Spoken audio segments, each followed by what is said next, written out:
Hey, yo, peace. Um, just want to drop a little gem real quick before I get back to my homework.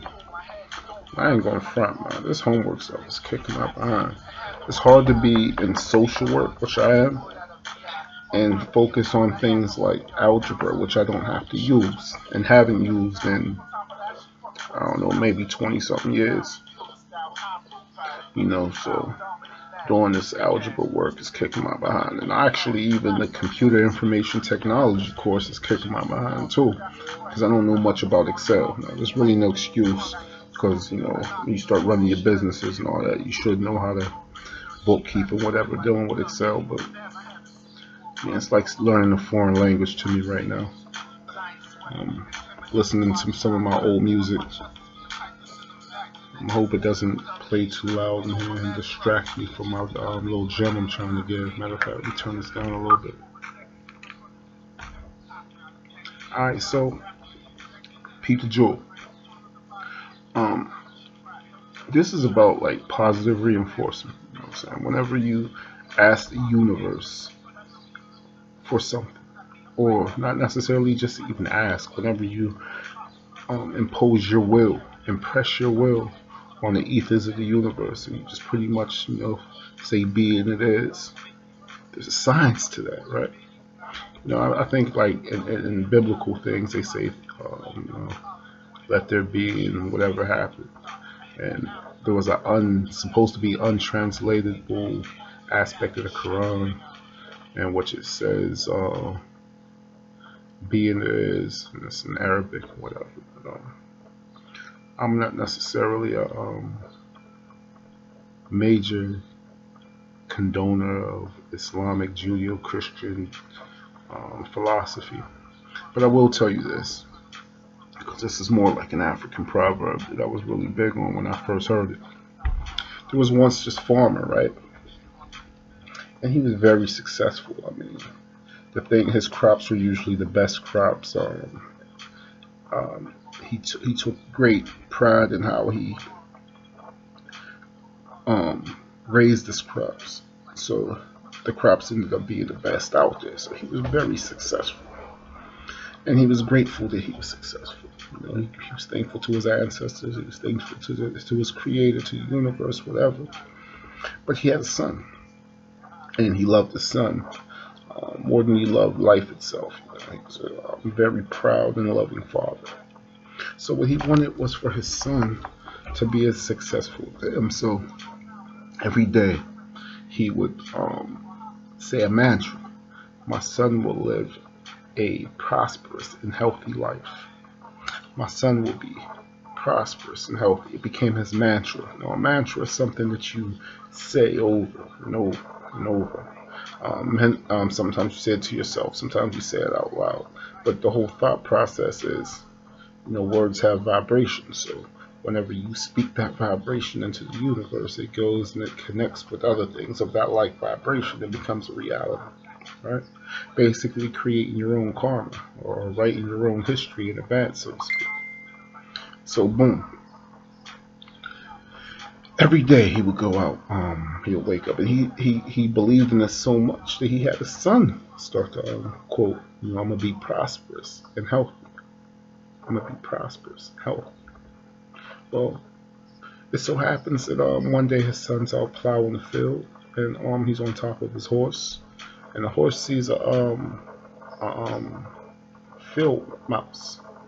He gets startled. So, it bucks and whatever, and throws the son off the horse. So the son lands on the ground, and boom, snaps his leg.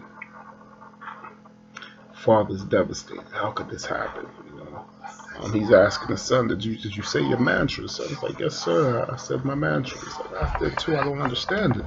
And he's kind of angry, at this turn of events, because his faith starting to waver, because he started to think that, why has he been forsaken, so to speak. Well, a few days later, he finds that his village where he lived had went to war, and all able-bodied men had to go and participate, to protect the land. We know what happens if you don't fight a war. Somebody else comes in and takes everything. So everybody wants to fight. But of course, war is a 50-50 shot. You don't know if you're going to make it back or not. So, father being above the age of fighting, his son being of the age, whenever the military generals came to collect fighting soldiers, they see him and see that his legs broken and he couldn't fight. He had to stay behind and heal and take care of the house. And right then is when his father realized that his mantra, his proposition, his prayer has basically been answered. It just wasn't answered in the way that he thought it was. See, sometimes you might want something to happen. And when you want something to happen, you think it has to happen a specific way. And ultimately, you have a path. Right? Everybody has a path.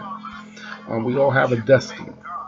Now, we can determine the quality of life that we live, but we don't necessarily determine anything else.